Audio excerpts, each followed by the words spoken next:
I don't think I do it. Arsenal started like a house on fire. Signing number 2 for this new era. It's Judgment Day, people. Yeah! What did your boy tell you? It was never in doubt. Never in doubt. Don't believe in any luck, I believe I'm self-made, yeah.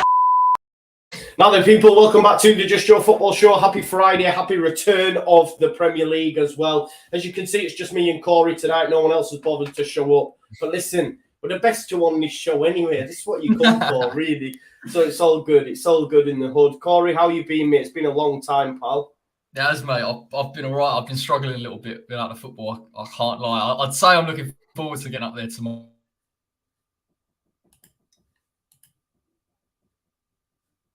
Is my Wi-Fi gone?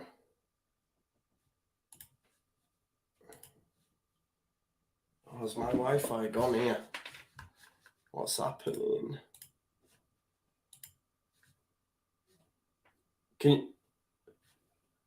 Is it my Wi-Fi or is it Corey's? Someone tell me what's happened here. I don't know if it's mine or it's Corey's. Oh, it's Corey. Oh, I did think, I was like, no, it's my... I had to like quickly switch it on. I don't know what's happened to him. Ah, right, okay. It's just me then. Oh, what a great start to the return of the Premier League. He will be back with us, surely. I was like that. It's a good job I didn't say anything bad, innit? So I mean, like, my Wi-Fi again. But I was thinking, how can it be? It's all wired, man. My Wi-Fi's up there. It's next level Wi-Fi these days. I paid extra on the old Virgin thing, Virgin Hub. And it's been worth every penny. Upload, speed, the lot, man. It's great. I don't have to tell everyone to get off the Wi-Fi anymore. So we've currently got Millie watching Coco downstairs on the Sky Glass. I've got Maisie next door watching YouTube. Harry's asleep. And I'm in here. And I've got FIFA on there and streaming to use there. So how good's that? Corey will be back with us very, very shortly. Before we do get into the video, as is always the case, please do smash a like on it. Subscribe to the channel, get your comments in, and of course, hit that notification bell.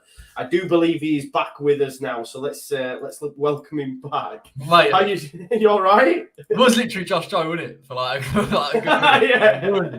No, I'm good. I don't know how far I got into my little monologue or whatever, but I was just saying I weren't looking forward to tomorrow, given our current form. So if you're looking forward to it on Sky Sports, don't, because I don't imagine there'll be too many goals kicking around. Yeah, well, two of the lowest scoring teams in the division, I believe. So it's probably got 0-0 written all over it. But we'll get into that a little bit later on.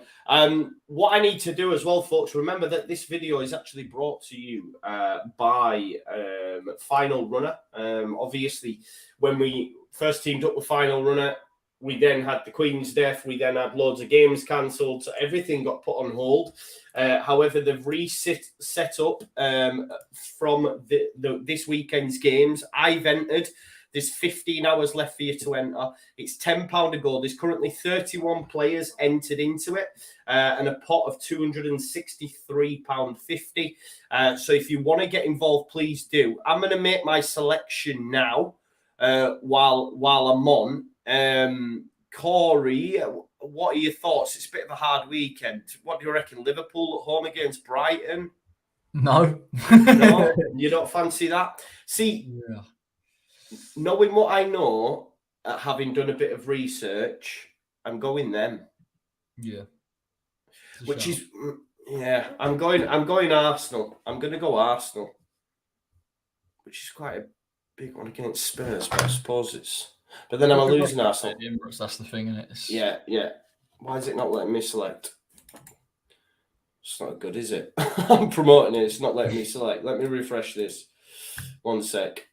But yes, Final Runner, right? If you want to get involved, the link is in the description. They do sponsor this video. I know a few of you have already got involved. You've let me know on social media. It's just like the what do they call it? Last man standing, isn't it? So basically what you'll do is it's £10 to enter. My selection's now been confirmed, as you can see there. So I'm locked in for Arsenal. If Arsenal win, then I progress to round 2. Whoever is the last man standing at the end obviously, whoever is the final runner, should I say, will then get their hands on the dosh. It does ask for, with it being a gambling site, folks, it does ask for like verification. I just got them to take a picture of my face, and they could tell by the wrinkles on my face that was well over the age of 18. So they just passed me through. But yeah, £263.50 available. If you want to get involved, please do. The link is in the description. Thank you, Final Runner, as well, for sponsoring the show. Corey, what have you been up to then, mate, since there has been no football? It's literally been a month for Leeds fans.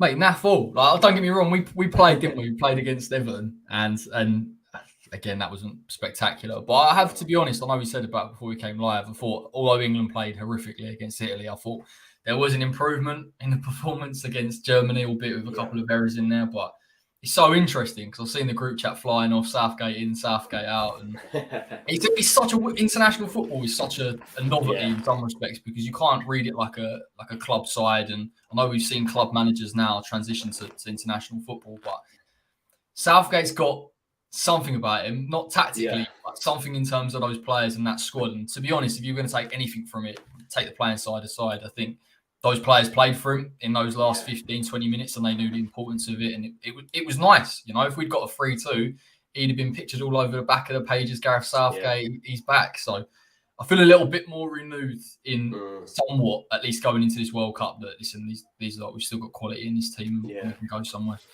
But long story short, there weren't a lot going on. Just on the England stuff, just staying with that before we get into this weekend's games. I'm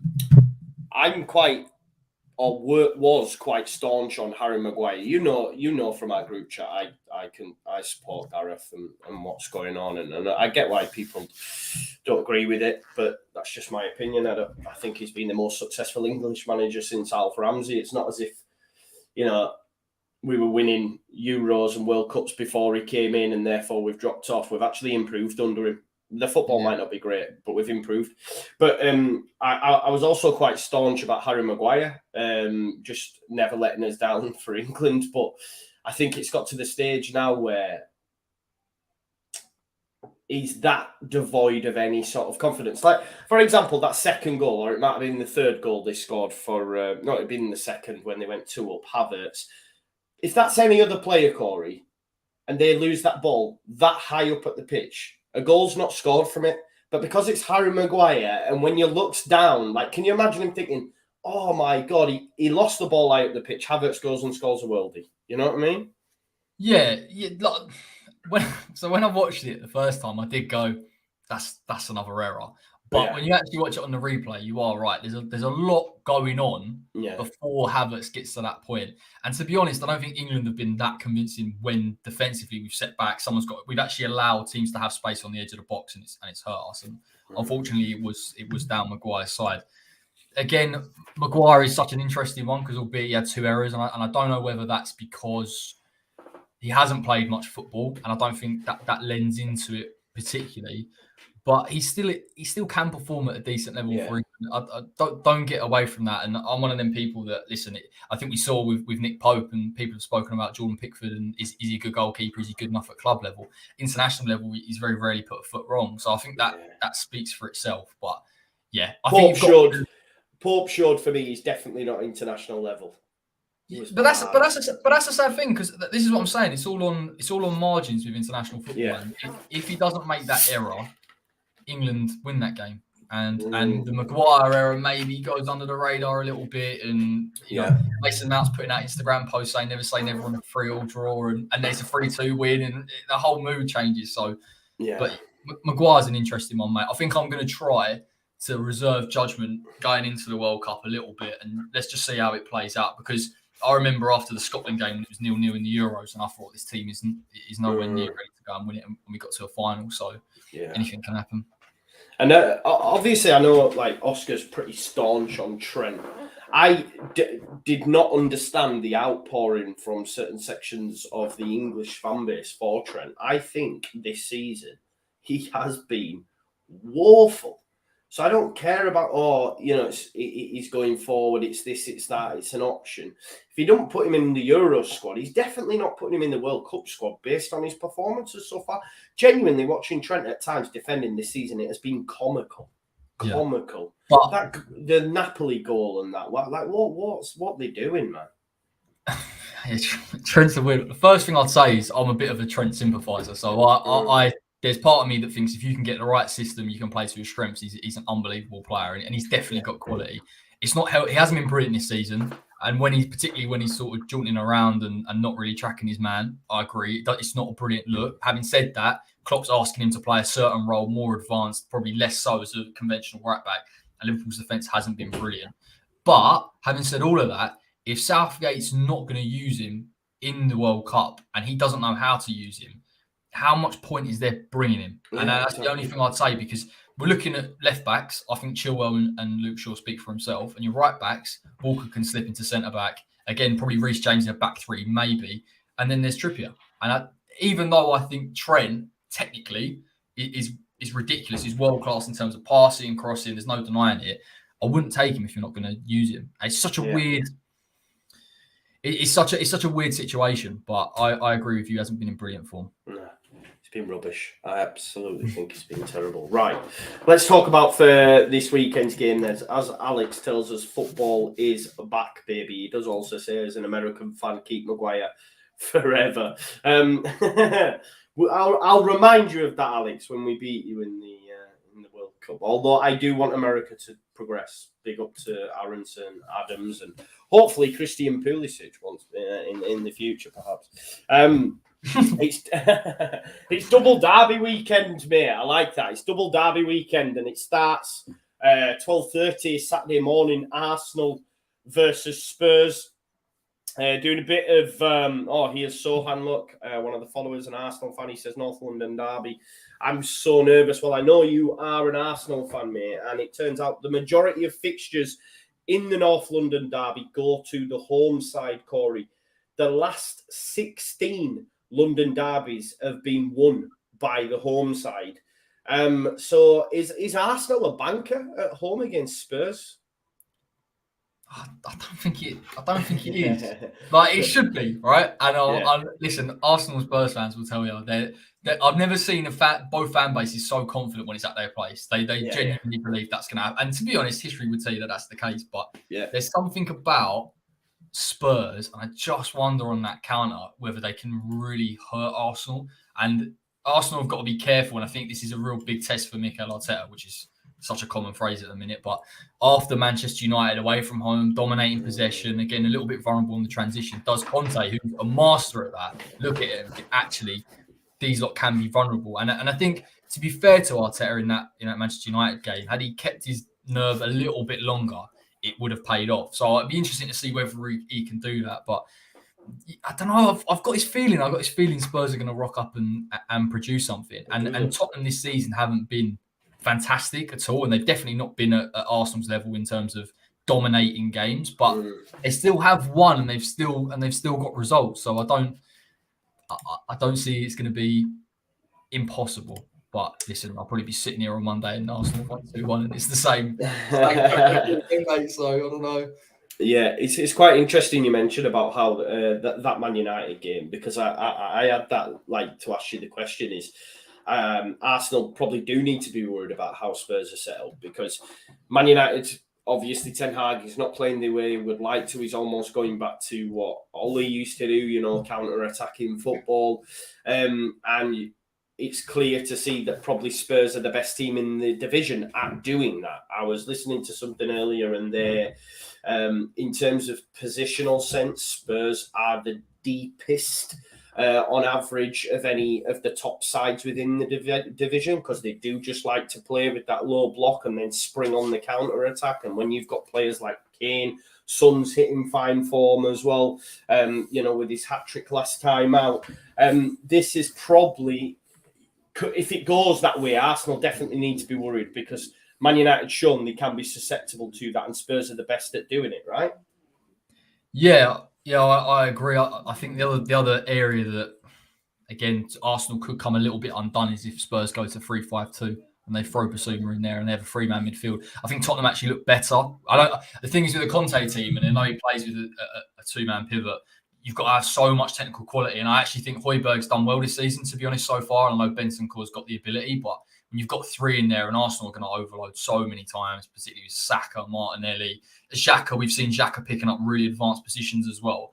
If Tottenham can get that balance right, then they are going to frustrate Arsenal and they are going to hurt them on the counter. But Arsenal's such an interesting one because I've seen this game plan at the Emirates against Fulham, where Fulham was sitting so deep, and ultimately they had to really come up and conjure a lot of chances, and they were able to show a little bit of resilience in that sense. So if they ultimately do the same thing, then they'll be lucky. I was thinking, how am I going to keep this going? It's not my show. No, I was coming straight back, bro. I could hear you in here as well. But Fulham, my daughter had a bedroom door open, so all I could hear was YouTube, and then the dog's making his way in, and he's trying to get in again, but he snores his head off, so I have to shut the door, bro. But I could hear everything you say. So thank you for continuing as well, because you could have easily gone, oh no. I was thinking, I don't know what I'm going to say. I go, I'll figure it out. I'll just start talking about West Ham and all these people turn off. No, but it is. And listen, it's going to be a great spectacle for the neutral. I think both teams are flying. Like you've mentioned, I think for me, Arsenal, and I've said it before, that for me, have as you know, when I look at the Premier League games, they're the team that I'm most enjoying watching at the moment in terms they are aesthetically pleasing. But like you say, Tottenham are just getting the business done without looking great at times. But listen, they're getting 3 points. That's all that matters. But look, Spurs only 1 win in the last 14 London derbies. And that's not just the Arsenal games. So in London derbies in general, they've only won 1 in the last 14, bro. So that'll include yourselves within that as well, and all the other teams down in that there London. So I just think history will repeat itself, and I think Arsenal will win this game. And I think it'll be high scoring, to be honest. I think both teams will score. But can we have a 2-2? I'm going to go, I'll go 3-2 Arsenal, which would be absolutely epic if that was to happen. What's your score prediction for that one, mate? I'm going to go 2-2, and I think it will be a bit of an end-to-end game, to be honest, just because of the way it's going to work out. Yeah. Who would be most happy with that, do you think? Spurs being away from home? I think I've got to be careful because I really don't like Tottenham. I feel like I do big them up a little bit, and it's not to discredit Arsenal. I think Tottenham would be happier with that given their record at the Emirates, and I think they'll be looking at this long term and thinking, actually, do you know what? If we're within distance of Arsenal, it's a good barometer for where they want to be, which is ultimately top 4. So I think they'd be happier with it. I think Arsenal, it isn't just the game, albeit I think, you know, Spurs, it's a derby, anything can happen. I think you've seen what's happened when they've lost to Manchester United and the media goes mental on it, and Arsenal, they've fallen apart. I think they don't need that. I think Arsenal deserve a lot of credit, to be honest. In terms of an improvement of a side and how complete and well-rounded they are, I think they've come on leaps and bounds, particularly since Arteta's been in there. So yeah, we'll see. It's great to see. I like him. Right, okay. The other derby, of course, is on Sunday, I believe, at 2:00. It is Manchester City versus Manchester United. Do you see Man United being able to spring a shock in this one? Do you know what? I think they'll do better than what people. I think they'll do better than what people think they will, and I just think that's because the nature of the game. I've been impressed with. I think Manchester United's defence has improved massively in terms of organisation. I think part of that is personnel. I can't lie, Maguire coming out, Martinez coming in. There is a bit of a mismatch, I think, if you're looking at Haaland and Martinez, and I think that'll be intriguing to see. Or I've seen Scott McTominay at points drop into that defence, so maybe a player that's going to try and keep on Haaland and keep him quiet. But I think City will win it, and I think Haaland will probably score both. I just, he's different level, mate. He really is. He's absolutely phenomenal. And I just don't think even against teams that sit incredibly deep, you can stop him because he just needs half a chance and will score. Yeah, exactly. 11 in 7 now for Erling Haaland. And it's quite interesting you mentioned that, because I just look at Martinez and listen, he got a lot of flack for his height early doors. He was being targeted. I think a lot of that was as well maybe due to the tactics they were adopting as well, that made him more susceptible. If you look at the way they rocked up against Brentford, for example, but they have changed since that game.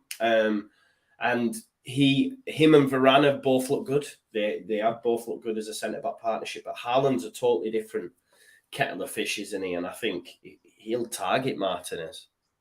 Yeah, and I think I've spoken about it quite a few times, but I think Kevin De Bruyne will be a really interesting player in this game and has been. He's got more freedom, I think, in having a player in front of him that's just stretching it a little bit more. And perhaps the argument would be, even though Manchester United will probably be sitting slightly deeper, the balance of that midfield. I know that they'll probably use Christian Eriksen a little bit deep line. Can he defensively deal with Manchester City and De Bruyne from that right-hand side? You need McTominay to work hard.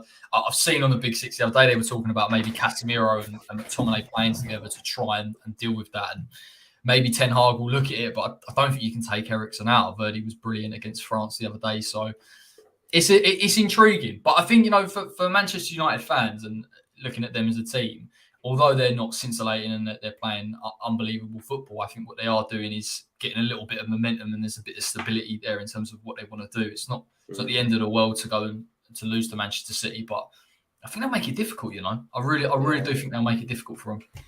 Yeah, I do as well. I don't think it'll be as cut and dry as. I mean, it's not going to be like that 2-0 battering that they had last season, where it was men against boys, wasn't it, last season?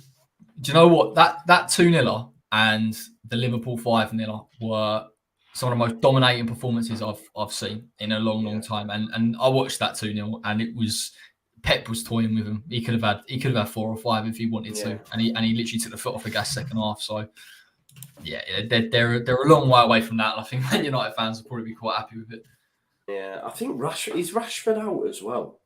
Yeah, he's injured, isn't he? I think. Yeah, which is a nightmare for them because it's like, I don't know who'll play up top for them, mate. Will he? Martial probably, I think. Is Martial good to go as well? I don't know. We'll have to wait and see. But if either of them are out, like it's a big miss. I do fancy Man United to score. It wouldn't surprise me if they scored first, but I think against this City side, I think they're just too good. And Erling Haaland is just phenomenal. So I expect him to score. I expect him to score in every game, to be honest. I'd probably opt for a City 2-1 win, mate. What say you? I agree. I think 2-1. I think United might nick something, but City will win. Yeah, it's going to be a good one, though. Good one to watch ahead of the Leeds versus Villa game, which is on Sunday. We're now going to talk about Palace Chelsea, mate. City and Arsenal are the only team to beat Palace this season. I don't know what their aspirations are in terms of where they expect to finish, probably top 10, but they are a decent side of Crystal Palace. It's a tough test for Chelsea. I think Chelsea have been poor away from home. The majority of the season, obviously, we spanked them 3-0 at Ellen Road as well, and then they weren't good away from, was it Zagreb where they got beaten in the Champions League when Tuchel got... Arnold beat Zagreb, do you know what I mean? It's not for everyone. It's not for everyone, bro, but it's quite a tough test this for Potter, isn't it, away at Palace? Definitely, and I don't think he's had as much time as what people will think he's had ultimately with those players because of the international break. And I think it should be a marriage of convenience in some respects. It should be quite quick for these players to get on board with what he's asking them. It's a very, very similar system and perhaps just a few tweaks, but it will take time. And I think the one thing we've seen from Palace is Patrick Vieira's got them playing exactly the way that he wants them to play, and he has frustrated some of these teams. He's quite happy to be defensive. I think last season we saw him pressing really high, and of course he can cause issues. But equally, I think defensively, Joachim Andersen, Mark Gay, I think they're fantastic centre backs, to be honest. And the one thing I think you can level at Chelsea is they're not. A, they probably don't create enough chances, and B, I think if you look within the box, how many good positions do their forward players pick up? And maybe Aubameyang changes that, and Sterling, as we know from Man City, has done that previously, so I'm not writing it off completely, but I wonder whether this will be a bit frustrating for Graham Potter, and I think it's going to be a draw. Selhurst Park, by the way, that's a difficult place to go. Like, so many teams have found it hard. Arsenal last season losing 3-0. Yeah. It's not easy. They've rolled some teams. Yeah.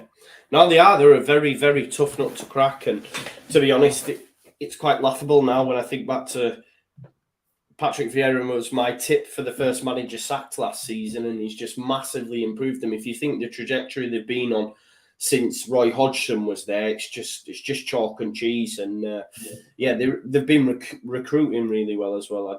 I don't mind Crystal Palace, and I really like Patrick Vieira as well. So hopefully they do a job against Chelsea at the weekend. But again, as much as he's gone to Chelsea, I still really like Graham Potter. I still really, really like him. I just hope that, I don't hope that Chelsea ruins him a bit, because it is not. It's not the best place to go for managers normally. Historically, is it? Do you know what I mean? If you look at how, and there seems to be a lot of player power at Chelsea. Maybe that'll change now that Ball is in the door, and because I think Abramovich had a lot of the top experienced pros ears, didn't they? You know, if you think back to Terry, Lampard, Drogba, and then even like Aspilicueta and all them, they made decisions at times, but maybe Todd Bowley will have a different look. Just on that as well, I don't know if you're aware, but Victor Orta's in for the running of the sporting director job at Chelsea. Really? Yeah. They're on about interviewing him. He's quite high on the list. Jesse Marsh was asked about it again today, and he just said, look, I'll just say unequivocally he's happy at Leeds, but that doesn't mean anything really, does it? Yeah. No, Chelsea are an interesting one, because even though he's thrown money at it, and some of it might stick and some of it might not, and I think Todd Bowley's actually quite happy to kind of just throw a little bit and see where it lies. But there's definitely, when you read into it, Chelsea's intention is to have that sporting director, and they've looked at, I think it's Luis Campos from PSG, or in some kind of sporting director role, which he was responsible for Monaco being so good and some of the players that they brought through a couple of years ago. So I think Chelsea as a club is in transition 100%. And I think the tag that Bowley has as a brash American that's come in and spent God knows what could slightly alter down the line. But on the Graham Potter point, I actually think he's probably more protected in terms of reputation than what we think he is. And albeit you go, well, why would he go to a club like Chelsea, who historically have sacked managers and there's such a quick turnaround? But I think because of that, if he did get sacked or it didn't work, I think he'd have a bit of a grace period because of how good a coach he is. And I think he'd probably look favourably amongst some of those clubs that are just above maybe mid-table, even if it doesn't work out. So I think he's all right. It's just a shame we didn't get him for England, to be honest, because I think if Southgate drops down after the World Cup, he would have been perfect. He would have. Just for Leeds fans watching on that Orta thing, I would be absolutely gutted if he did go to Chelsea. I believe he's on like a 4-man list. He might be 4th on that list, but I suppose it's a feather in his cap that a team, as high up the football pyramid as Chelsea are interested in him. When I read it as well, I sort of went, I can't blame him. And what I mean by that is like that Gakpo deal, for example. Like, he's doing all the running about and that. I wonder if he gets frustrated with the owners thinking, listen, I'm getting these players and you can't get them over the door. I don't know if you're aware, bro, but Leeds United stuck in a clause in that Gakpo deal. They were going to get 30-odd million up front and then 30 million in add-ons. And one of the add-ons, right, for 6 million, by the way, so a big chunk of the add-ons, was if Leeds got Champions League football. So PSV said we couldn't take it seriously. But, like, why are you putting that in there? I don't know if that is Victor. I doubt it very much. I think he's more so trying to present, and they're saying, right, okay, well, we'll agree to give this, and maybe he's thought, you know what, I'm getting sick of this, because we've been linked to so many good players that have gone on to absolutely smash it. We'll have to wait and see. Listen, he jumped ship from Middlesbrough to Leeds, and we'll see. Maybe. I don't know. I hope not anyway, mate. I hope not. Right, so we're now going to talk about the Monday night game, mate. We're going to jump ahead slightly. It's a relegation 6-pointer, if you like, between Leicester City and Nottingham Forest. Where are you going with this? I mean, could we go as far as to say it's an early 6-pointer, Corey, between these two teams?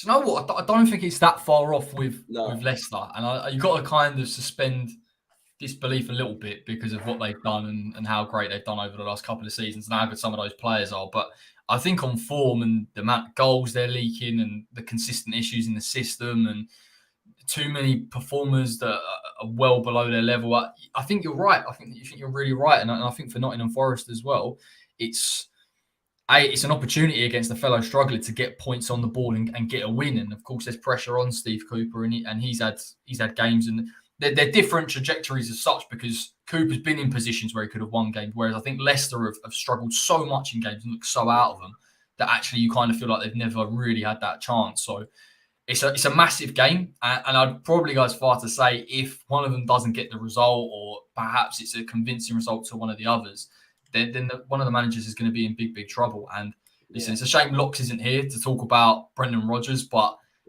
I'm surprised he's still in the job, and I think that really goes to show how strong that contract situation is and how much money Leicester would have to pay him off of, because clearly he's on a lot of money, and any other manager would have gone by now, to be honest with that start.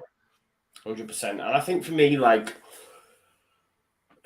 he's been given a stay of execution during this international break because of the fixtures that we've got. We said, didn't we? We spoke about it. I think they've got Forest, they've got us, they've got Villa, they've got Bournemouth. So, like, some favourable fixtures for Leicester. And it could have gone one or two ways. You either give them games to Rodgers, hoping he can turn it around, or you bring in a new man and he's got an easier start period. But if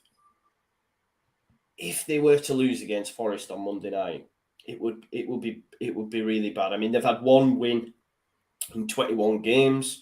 Although they played well at times against Spurs, they were still battered.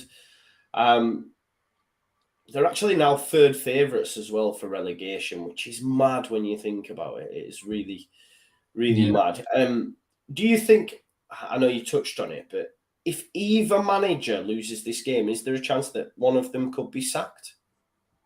It's probably more likely Cooper than Rodgers, just because of the situation and just maybe because of the volatility of their owner. But I don't think Rodgers is that far behind. I honestly believe, and listen, if you're a Leicester fan, you'd know a lot more than me. But when you start reading into it in terms of the financial situation of the club and where they're going, and they spend a lot of money on a training ground, the decision is less so about progressing in terms of football sense. Is more you're weighing up how much it costs to sack Rodgers against how much does relegation cost, and it will eventually go towards Rodgers if he just can't turn it around. But honestly, it's a weird one. It just that the club at the minute just screams stagnation, and it also screams that from and listen, Brendan Rodgers is a very, very good coach. Won the FA Cup, you know, you can't forget that, and he's competed with the best team in the country. But it's just those players don't look like they're playing for him anymore, and I think. I think he's not managing for them. Does that make sense? It's like they both want a split. But as a manager, how many times has he ever gone past this point in terms? And some managers you just see it all the time in that longevity. Like I'll point David Moyes is a guy that gets better the longer he's been at a club. There are other managers like Mourinho, Rodgers, where they have a real purple patch, and that's it. And after that, they can't quite rejig the players or galvanise them to get them to go again. But having said all of this, Joe, I know we said this last time on the previous show, but these are simple errors in their game that they could rectify. If you cut out the set pieces and you change the goalkeeper, you give yourself a fighting chance. They're more than good enough to get out of that. And if Leicester's ambition is just to stay stable, maybe 10th, 11th, as much as we think it's a disappointment because of how good that they've been, you've still got the opportunity to do that. So you kind of look back at it and think, how about not spending all that money to sack Rodgers? How about getting a decent goalkeeper in and sorting the set pieces out, and you save yourself? But it's a modern mystery. Them and set pieces, I've never seen a team that bad at it. Nah. It's mad. It was mad against Spurs. I think one of them got chopped off. Otherwise, it'd have literally been like 3 set pieces on the bounce. I did the game, mate, and I'm sat there going, they've got another corner. Oh, it's going to go in. It's getting to the point now where it feels like a penalty. Right? The corners feel like penalties and the free kicks, and you're thinking, listen, all you need is a second ball, and that's in the back of the net. It's just... I see mad parallels with us last season. Yeah, I said this. Yeah, I said it in the Man United game. I thought the defending was nearly as bad as ours, and then we were shocking from set pieces as well. So I just see mad parallels between them and us, and it's mad. I think there needs to be a break-up, but we'll have to wait and see, because if they continue to sit on it, Like if they lose at the weekend and you get a positive result and others, I know you're not going to be down there, but the teams that are currently down there, they could already be like a 3-4 point gap. You know what I mean? They could be cut adrift, which is mad when you think about it. But, go on, mate. No, I was just saying, but that's what Locks has said for a long time. He said, well, look, I mean, if you get to a point where actually you are getting cut adrift and you can't make that gap up, then you're in real trouble, because then the manager's got to come in and he's firefighting when he's coming in. And you know, I know we laugh at Pochettino going to Leicester and we think it's impossible, but if Leicester weren't, I appreciate Rodgers wouldn't get sacked, but if Rodgers was to go for whatever reason and Leicester were in a relatively healthy situation and they bought some good players in the summer, in a short-term project would make sense. And they're almost not helping themselves now because they've gone so far backwards that now you're looking at the Dyches of this world possibly to come in and actually say, look, you need to just... Look, Dyche is a good coach, and don't get me wrong, but it's chalk and cheese with some of the players. Yuri Tielemans and Sean Dyche, I can't see a world in which they... Maybe he loves him, I don't know. Yeah. Stephanie said in the chat it won't happen. Leicester will sack him before they get to relegation positions. They're already at bottom, Stephanie. They're bottom with 1 point.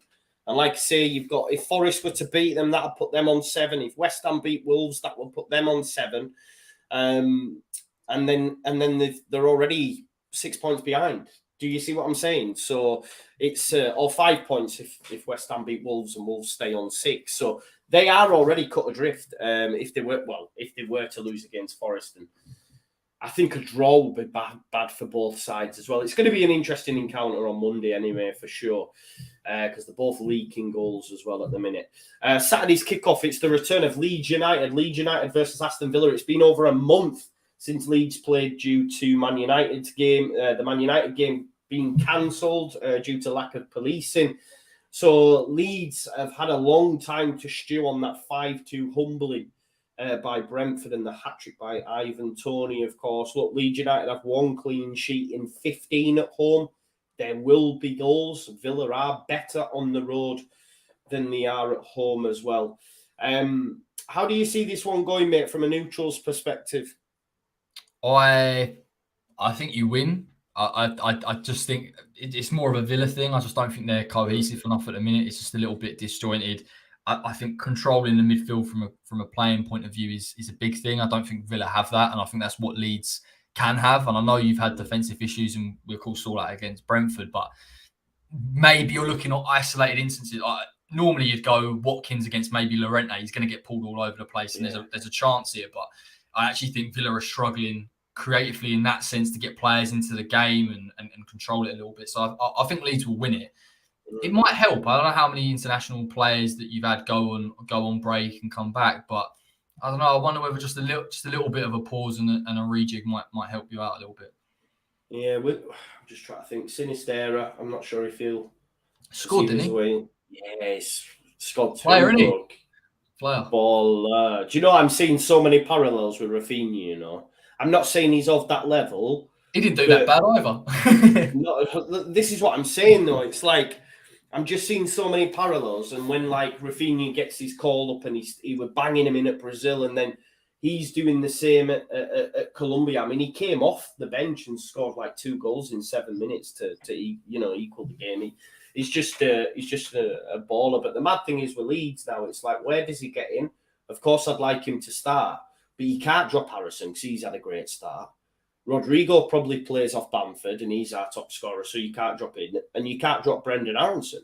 So it's like Leeds United now actually have a Premier League squad as opposed to just a first 11. And it's class to see. Of course, if Rocker or Adams were to get injured, then we've maybe got issues there. But I think overall, listen, I dropped Llorente at the weekend. I think he may get a stay of execution. If this game would have come directly after the Brentford one, I think he gets dropped. But because we've had such a long time off and he's been away with Spain and he's done all right, I mean, how he got a Spanish call-up, I don't know, because he's been shocking. But yeah, we'll have to wait and see. I think the mad thing is, I didn't actually know this until I listened to something earlier, because I was listening to the Athletic pod and it's full of brummies, to be fair. And they were like, yeah, Leeds are going to be in trouble. They're going to get relegated, yada, yada, yada. And I was like, yeah, man, you're just Brummies, man. You don't know what you're talking about. Anyway, but I forget which one it was, but Leeds have scored 10, conceded 10. I've got 2 wins, 2 draws, and 2 losses. So that's just pure mid-table. And as boring as it is to know that I think this is how Leeds United season will go, but based on the car crash that was last season, I'm happy. I'll just take it, bro. Do you know what I mean? Like, I think we'll go on running wins. I think we'll go on losing runs, you know? Yeah, and look, I think you're capable of beating some of the bigger teams just because of the nature of the game and just because of what they want to do in terms of playing style. But it's not a bad thing. I think you touched on it. Obviously, your recruitment's been very, very good this summer. And I think moving forward, I think Jesse Marsh is actually, the team has improved in terms of what he wants them to do. I think that was a big loss from last season. I think people expected him to come in, implement it very quickly. It didn't work. It looked completely disjointed. That's improved. And albeit the results are a little bit inconsistent and there are defensive issues, if you've seen, actually Leeds are in such a healthy position, I think. Even if you finished, let's just devil's advocate, even if you finished 12th or 11th, and I know from an investment point of view, that wouldn't be brilliant because people will go, you spent 100 mil, surely you should go and improve. But I think you need to look broadly to next season as well and say, actually, if Leeds buy a centre forward and another few players of real quality, then all of a sudden you're a very, very stable Premier League club that's progressing. So it's just one of them things, mate. It's just a rite of passage, genuinely. And how many teams have come up, been brilliant first season, really struggled second season, and then had to build themselves up again. It's just the way it goes, mate.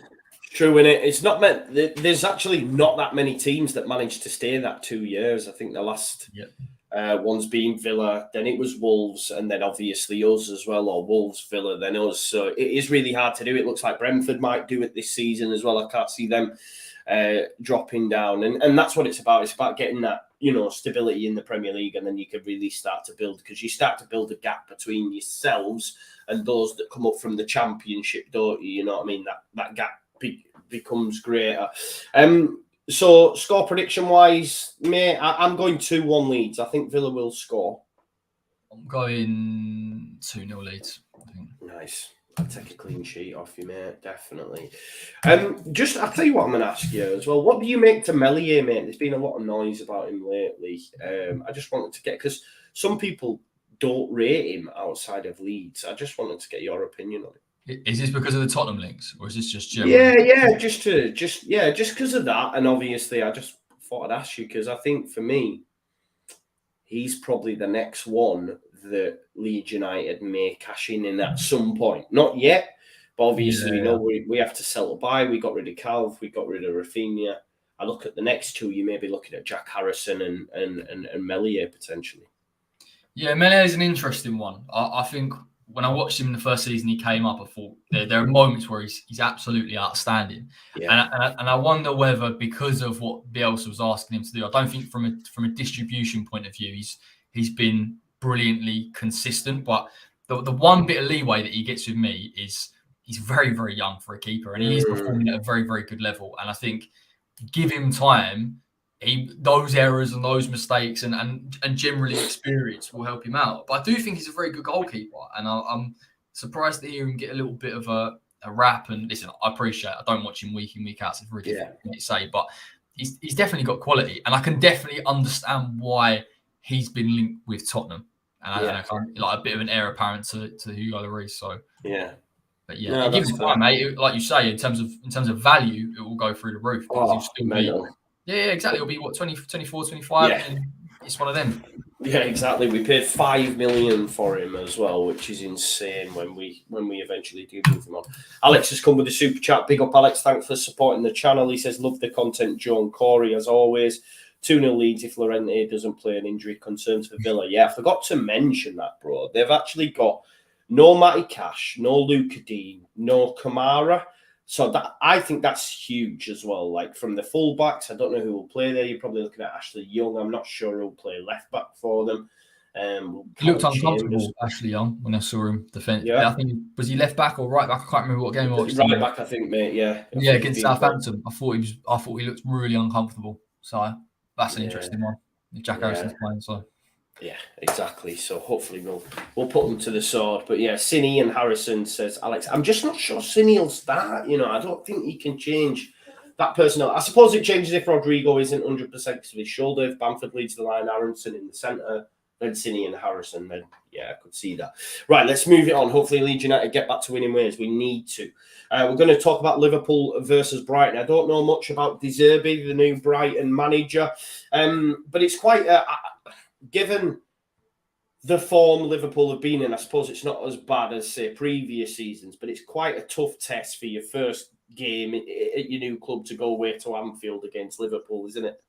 Yeah, definitely. And look, he's another one that intrigues me. It comes with a big reputation, I guess, for attacking football, high intensity football. And I think, again, let's see how good this Brighton structure is in terms of bringing players and again, coaches in and seeing if they can just maintain that form. But Liverpool look really vulnerable this season, and there's something not quite right there. And I just wonder whether they'll smell blood a little bit. And look, Liverpool for me is a bit of a... I know they're in transition and people constantly bring up Jurgen Klopp after 7 years. The team takes a while to rejig and get back into momentum. But I just think they've been so poor in trying to play a certain way. And I know they've tried to adapt a little bit to Nunez. I'd be a little bit wary. I think last season you're going, Liverpool will, of course, walk this. But now I'm kind of looking at it thinking this is a tight game. And you've seen how a team like Everton, and no disrespect, they beat us, so fair enough, but can cause them issues. Exactly, you can see what Brighton can do. So it's not a walkover at all for Liverpool, and I'm really interested to see what Brighton will look like. Yeah, it will be interesting to see. I believe he's a lot more free-flowing, a lot more attacking than what Graham Potter were. I've heard some people say they're really excited to see how this Brighton side gets on, but I think Liverpool might have too much for him just because, although he's had obviously a couple of weeks now, I still think it might take a while for it to click into place. And Salah scored on international duty, then didn't play the second game. I think a few others, obviously Trent wasn't involved on international duty. So I reckon Liverpool might be fresh, and I've gone as far as to captain Salah for this one. I think he might come back with a bang, mate, and I think Liverpool actually might comfortably beat Brighton in this one. Famous last words, but I think it could be like 3-1. Am I being too? Yeah, I do. I've just got a feeling Liverpool are going to come back with a bang. Am I being wild? I mean, look. I mean, I can't say saying Liverpool will beat Brighton is a wild prediction. It's probably true. I just think it'll be a little bit closer than that. Like, maybe Liverpool edge it with a 2-1, but I think it will be. It could be a 2-all. It could be hairy. I'm just not. It's just something not clicking with Liverpool, and I know Jurgen has panicked a little bit in that he realised very late into the window that he needed more centre midfielders, and we've seen those links now with Jude Bellingham really ramp up because he knows full well that that's something that they should have addressed. But I don't know. I think Liverpool will be all right this season. Of course they will, and I'm sure they'll find a second wind. And we all know once they do, it'll just be win, win, win, win, win. Yeah. So, but at the minute, I need to be convinced otherwise, I think. Yeah. No, I hear that, mate. You're right. It's like, what was the gap they made up last season? Was it about 14 points or something like that against City? It was a lot of points anyway, weren't it, for sure? So Liverpool were far from dead and buried yet. Right, let's talk about your favourite team, mate. It's, of course, West Ham. Not say like mates on arms. I've enjoyed it, don't get me wrong. West Ham versus Wolves, as we said earlier, the two lowest scoring teams in the league. I also seen a report during the week, mate. Matt Law. Don't worry about that geezer. Don't worry about him. Is Declan Rice, yeah? Or is it David Moyes? No, it's David Moyes being under pressure. Is that true? Listen, mate. I'll try and compose myself. So, first and foremost, that journalist does my head in. He brings up a lot about Declan Rice consistently, as if he's never going to leave West Ham. It's a complete shock that someone else would buy him, it's a ridiculous rumour. The David Moyes one, if you keep losing games and you're in the bottom of the table and you are in a relegation zone, then you are in trouble. Now, I don't think there's any truth in it to that degree. I don't think it's 2 games and he's gone. I really don't believe that. I think it's just more of a common sense thing that West Ham are struggling. They've spent a lot of money and it's believable. But look, Moyes has got a lot of pressure on him. And I said to you before we came live, listen, I'm probably the most patient person with him. There are people on Twitter and people in the ground that find him the most frustrating person in the world. He doesn't change it enough. He doesn't do this enough. And in all honesty, he has to change things against Wolves, and that's from me, because there are a lot of components in that team that aren't working for whatever reason. And look, listen, I'm very loyal. I love Souček and Soufal, and some of the performances over the past 2 years, they've been fantastic. But if you can't keep the ball for longer than 5 passes and there are clear errors on one side of the pitch, you've got to do that. And this is where David Moyes has the luxury of Ben Johnson, Harrison Ashby, Maxwell Cornet to bring on Flynn Downs, use them. That's it. It's as simple as that. I genuinely believe for West Ham, yes, of course, it's in a transition. Yeah, of course, we need to improve. And I'm not denying that. The drop-off has been massive from the past 2 years. But these are really avoidable issues. And I think if Moyes just sort of loosens it and lets go of the handbrake a little bit and takes a little bit of a steer on different judgment, then we'll be fine.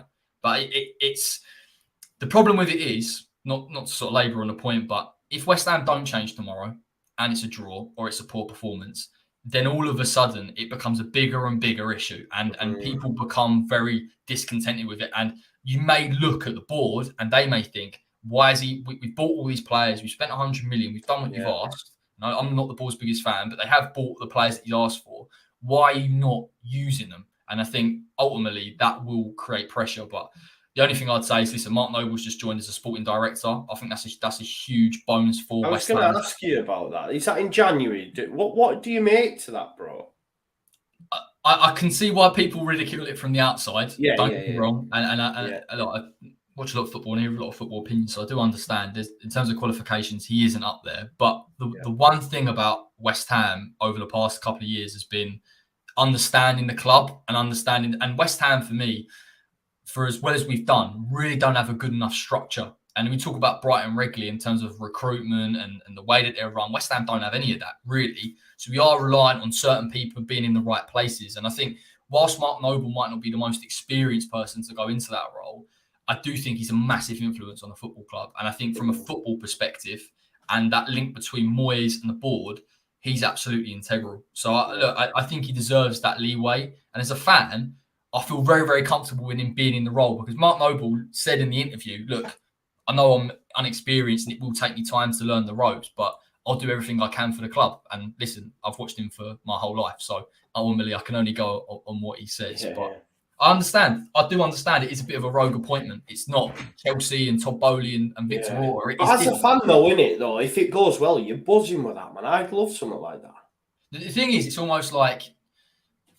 It's like Oliver Kahn at Munich. It's like Van der Sar at Ajax. No, do you know what I mean? Though I know they're much more high profile, but in Europe it happens quite a lot, right? Like Maldini at Milan. Do you see what I'm saying? No, it does. And Noble, he's in an interesting position where, and this is what I say, outside in, everyone goes, West Ham is being silly there, but West Ham don't really have a proper structure of a football club. So if you're telling me we're just adding Mark Noble into that to try and get a bit of cohesiveness. We've got Rob Newman in terms of recruitment. We've got David Moyes. We've got backroom staff. And we've got Mark Noble. I'd rather take that than not having Mark Noble at all at the club. So I think from my point of view and protecting David Moyes and that structure, we need him. Because listen, let's be honest, our board, they're a bit cavalier. They haven't really got a clue what they're doing, given they've been in football for all these years. So we need football people. And at the very least, Mark Noble knows his football. So I think we'd be in a lot safer hands than him not being there, to be honest. 100%. And not play Wolves at the weekend. I think there's a genuine possibility if Wolves lose this, that Bruno Lage could get his marching orders. It's looking that way. I heard something earlier. I know we were digging Costa out. I think Costa's due to start. There was a lot of chat about, Costa hasn't played for over a year, etc. Actually, turns out that Costa has more cards than goals since he left Chelsea. So that tells you what kind of form he's been. Don't say that, because he'll score tomorrow. I'm not smiling because he'll get clipped up. But surely, I know you're playing him tomorrow, so you don't want to jinx it, but he's not the answer, man. The guy was retired, basically, playing in Brazil, wherever he was at. I think it was Brazil, and hasn't played since December last year or something, November, December, I can't remember. Mate, these signings are experiments, aren't they? Like that's the that was the intrigue when he came in because of the character. I think if any football fan would tell you, listen, we're just interested to see Diego Costa as a person back in the Premier League rather than as a player, because we know that his peak has expired. But I don't know, if we were in a different situation and Wolves had Raul Jimenez that was on form, or they've obviously brought the new centre forward as well, and Diego Costa was a last minute option for 10 minutes, 15 minutes of a game. Yeah. I think we'd be saying, well, listen, it might not be that bad a choice, but in terms of starting for Wolves, it's a big ask. It's a big ask, and I think a lot of those players around him will have to work incredibly hard. We forget about Wolves, and Wolves have got a very, very good team. Like, you know, you look at Ruben Neves, and they brought, is it Mateus Nunes, or they brought him in as well from Sporting. So they've got as well. Yeah, Pedro Neto, Podence, you know. So listen, they've got a very good team, and it's been so interesting to see us, Wolves and Leicester, with relatively good squads now, ultimately all underperforming. So it's a bit of a mad situation. I think with Bruno as well, he's sawn a rod for his own back, because you've let Connor Cody and Willy Bolly go because of you want to rip it up and come away from this back three. Yeah. And then Collins has got injured, and now they're without defenders, and it's just like he's gonna have to live by that and hope that it comes good. But I've just got a feeling it's not going to. I do think you'll win the game, mate. I think it'll be a terrible game. I can't lie. I think it's the Sky game on the evening as well, isn't it? But I think it'll be quite a poor watch. But I do fancy to win this 1-0, mate. I mean, you've got to win it, right? No, yeah, absolutely. And the problem is we are in such a position now where, and I was worried we'd get to this point where performances can go by the sort of wayside a little bit, and West Ham just need to win games. And I was hoping we didn't get to that point, because then all of a sudden you're letting some of the bad stuff go and you're not really improving. But you are bang on. If it does come off, God knows who, if it's Zuma or Kera and it's off their shin, I will 1,000,000,000% take that, because we just need. But it annoys me because this is all avoidable, in my opinion. Like, genuinely, there are issues on that West Ham first 11 that are avoidable. You know, it's all within our own hands, and that's the worst. That's the worst feeling about it. But I don't think we win. Moyes, man, he won't bloody play these plays. It's quite interesting. I seen was it the PSG? Talking about Scamacca and that, and I seen it that, and I looked at it and I thought, what are you doing, Moyes? Just fucking play him, man, because you're gonna end up losing him. Do you see what I'm saying? Like, he'll become disgruntled with it and just say, I'm off, me. Do you know what I mean? Yeah, no, I agree, and it's just on the sort of different point. It's the first time in my lifetime I've ever looked at an international break and gone, we've got a starting Brazil midfielder, a starting England midfielder, Scamacca starting up front for Italy and Kera for Germany. Like, it's nuts for us to be in that situation. Yeah. And Scamacca, I thought Scamacca played really well against England. I appreciate we were poor, but there's so many elements to his game where you think he's good for the Premier League, and he'd be very, very good for some of our players. And Moyes is under pressure to play him. But this is what I'm saying as well. That's another one. Cornet again, and look, listen, I love Jarrod Bowen. He carried us at points last season, particularly second half. But there was part of that Everton game when I thought you just need to roll the dice, and Cornet has to play, Scamacca has to play, and it is annoying. But look, we'll see, because I think in these next 2 or 3 games, if he doesn't change something, then I'm putting pressure on him, and I think the board are putting pressure on him, and West Ham as a club needs to just perform. You know, even if it's not scintillating, look, we're winning every single game, you're going a 4-win bounce. We do need performances back, because they haven't been there this season, and they've been every 20, 30 minutes, which it just isn't enough to win games in the league. So, but don't watch it. Don't watch the game tonight. Absolutely atrocious. It will be bad. It will be bad, mate. I sat through Villa Southampton the other week, and that was terrible. It might not be that bad, but it'll be up there. We shall see. The other games on the calendar, folks, is Fulham, Newcastle, Mitrovic up against his old side. Southampton versus Everton. Everton have only lost twice this season. I think they'll do all right, actually. I'm starting to come round to the idea that Frank actually might be all right. And then Bournemouth versus Brentford as well. That's the rest of the weekend's fixtures. It's derby, double derby weekend. It's going to be an exciting watch for football fans, especially when you consider how long we've been without it. Hopefully Leeds get back to winning ways, and same for West Ham as well. And they start to climb up that table. Otherwise, if they leave it too late, European football might just be a memory, a distant memory, mate. Hopefully. Well, hang on a minute. Someone did say online, and it made me laugh. I mean, get European trips in now, boys, because it's it's yeah. That's what I'm saying. Like people like not going to Conference League group games. Get it in, because listen, I've been around long enough. Appreciate I'm quite young, just at least still know that European football is mad. And if you get it, you go and you see it. It's good laugh. 100%. What's going down on the channel, Corey? People who are watching now currently, actually, you need to go over and subscribe to Corey's channel. The link is in the description. What's going down there? Has it been quiet? Been very, very quiet, to be honest. I'm sort of thinking at that break, do I diversify and start talking about other teams? But it's a different realm. We're gonna have to sit down and start watching a little bit more. So, but yeah, no, look, I'll put something up for tomorrow. I know it's been a tough one for West Ham at the minute, but yeah, I'll get something out. I'll definitely get something out after the game, because if it's a win, brilliant, and if it's a draw or a loss, then I think Moyes out. I don't know if anyone's seen it, but I did like a 17-minute video after the Everton game, and I was like, this is a problem. Like, we've got to sit down and talk about this. And sometimes when you have bad performances or great performances, they're better videos, because you've got 50 times more things to talk about. Another win. Yeah. Definitely. I agree with you, mate. Well, listen, it's a pleasure as always, Corey. Thank you for being Mr. Reliable, Mr. Consistent. I call myself the hard working man in the YouTube game, yeah? You are the most consistent man in the YouTube game. That's my claim to you. Honestly, you've done brilliantly with the channel. I will say that. Thank you, you've got is it 15 now, or is it almost? Yeah, 15? I think is it 15? I don't know. Let's have a look. I'll tell you. Yeah, over 15 and a half. So we're on the road to 16. Yeah.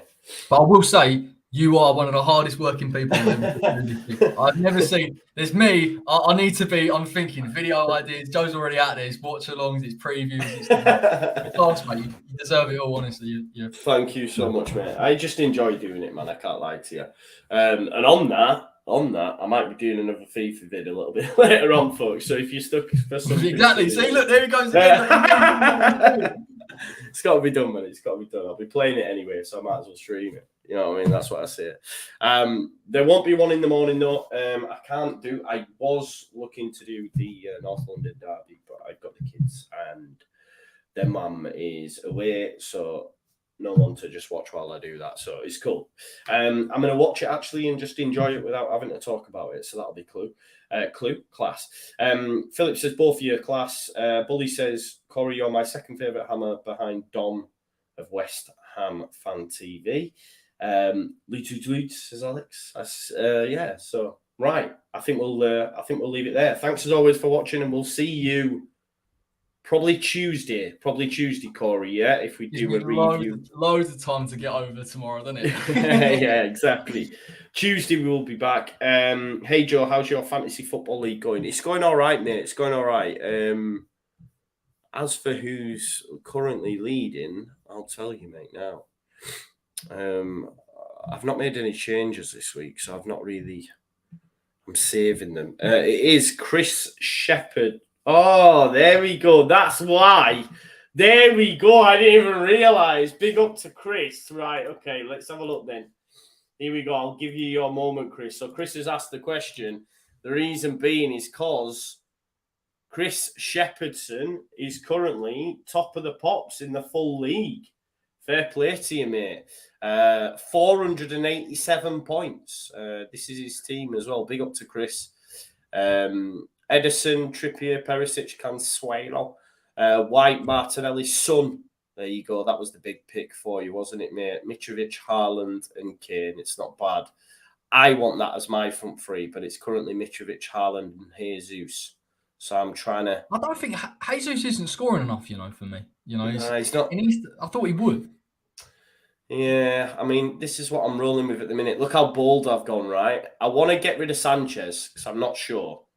And I was like, I don't want to waste a transfer on him.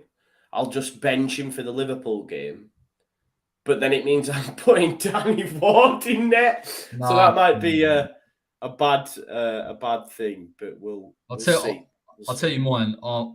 By the way, everyone, although I watch it, I'm terrible at fantasy. I don't know how I'm this bad at fantasy football. Like, it's made me feel a bit ill. But I'm starting to go back to the drawing board thinking, I don't know what I'm doing wrong. I've got Sanchez in goal. I've got Saliba, Reece James, Cancelo. De Bruyne, Luis Diaz, McAllister Eze isn't brilliant. And then I've got Haaland, Tony, and Jesus. Not terrible, but... Bad, that's not bad at all, is it really? See what I mean? So on paper, I'm going, great team. Luis Diaz should score some goals. De Bruyne, obviously a couple of assists, but it's the captain thing I've got a problem with. Never get the right captain. Really, really. Haaland will score this weekend, but I'm going for Salah just because I think he might get multiple. I do think. I don't know. We'll see. As for the Super Six as well, I'm currently sat in 12th on that. Paul Fenton's still leading the way and has been since the start, I think. So if you're in the Super Six, make sure you get your selections in for that as well. Make sure you check out Final Runner. Link is in the description as well. Get your predictions in. You've got about 14 hours. Yeah, 14 hours to get in for that one as well. Listen, it's going to be jam-packed now because we've got no more international breaks between now and November. So... we have got World Cup content, mate. Man. Oh man, yes, man. I'll be doing them all, me, Corey. Pick your England 11. That's going to be an interesting one. Yeah, that's a good one. Yeah, man, we'll do it. Right, thanks as always for watching. We've rambled on enough now. Make sure you check out Corey's channel, and we will see you. Well, I'll see you Sunday. I'm going to see you Saturday night actually as well for the preview for the Villa game. A late one that'll be, but obviously Sunday for the watch along for the actual game itself. So enjoy your weekend, folks, and hopefully I'll see you on them videos. And make sure you go and